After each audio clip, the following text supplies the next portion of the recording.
Inconceivable!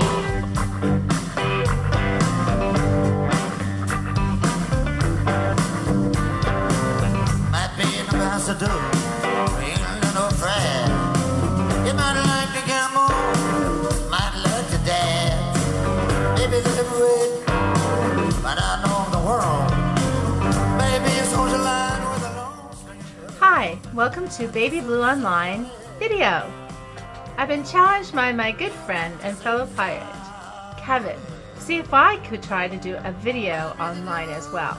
I know I will never, ever be able to measure up to the great Kevin, who does amazing things and seems to be everywhere all at once interviewing the really important people.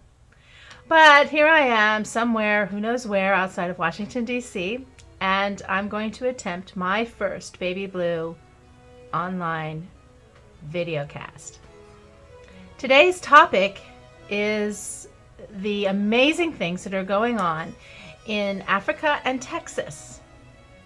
The rest of the world is wondering whether bin Laden is dead, but what we're wondering is the Episcopal Church dead? Windsor Bishops affirm safe space for Windsor-compliant parishes.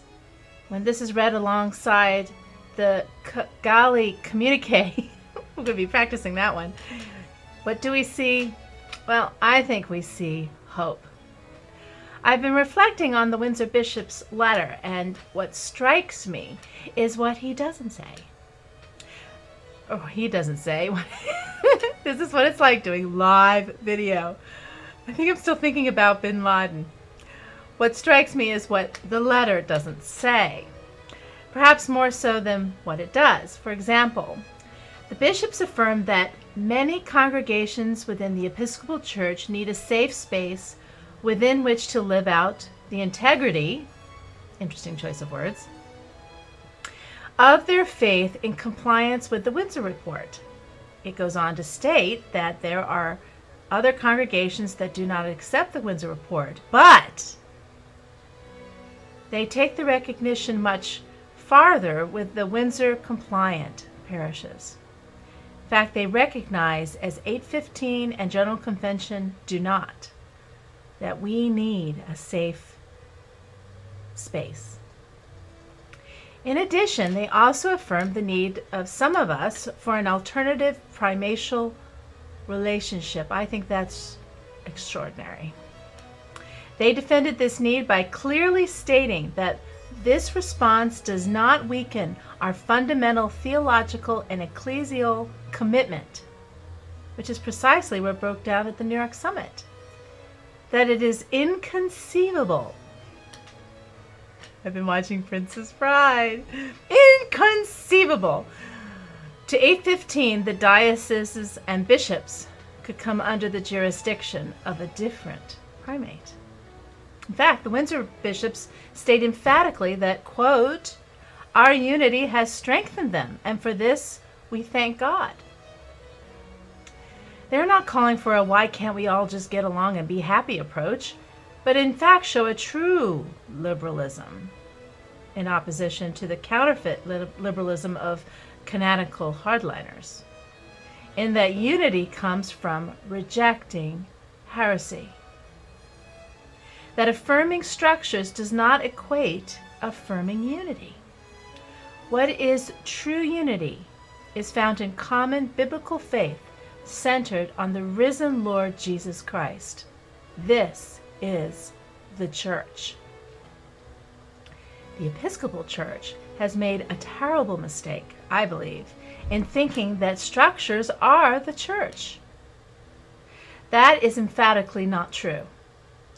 It is Jesus Christ and His Word that binds us together, and the Windsor bishops dramatically break through to that truth.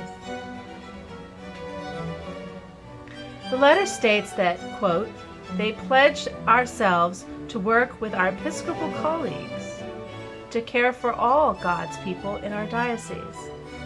But what it doesn't say is what structure will that be done. We assume because we are still operating under the assumption that church equals structure, but that assumption has to be put to rest. This letter does not say that. It pledges care, but it doesn't say how. What strikes me also is who didn't sign the letter. Geraldine Wolfe of Rhode Island did. So we again can put to rest that this is some sort of an anti-woman movement when we have the Bishop of Rhode Island, who has been extraordinarily compassionate with her traditionalist parishes in her diocese, and I think is a model for the rest of us on how to show Christian charity. Well, this must be addressed as a letter to the House of Bishops. Yes, but the real audience is the primates of the Anglican Communion. We have a separation, and this letter identifies that separation through the positive rather than the negative. These bishops pledge to find unity in the faith, not the structures, and that hits close to home. When we read this letter alongside the portion of the Kigali Communique, what do we see? Well, let's take a look.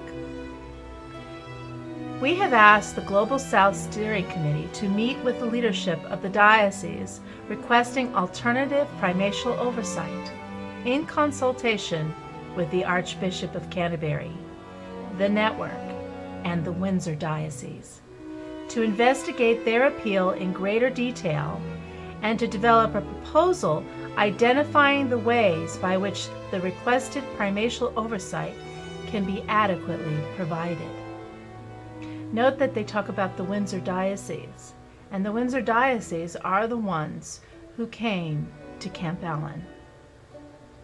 It is clear that the Windsor Report and the Windsor Bishops are opening the door for this to go forward in North America. It's not the Windsor Report. I think for the past, 3 years, whenever I say the word Windsor, it's always followed by the word report.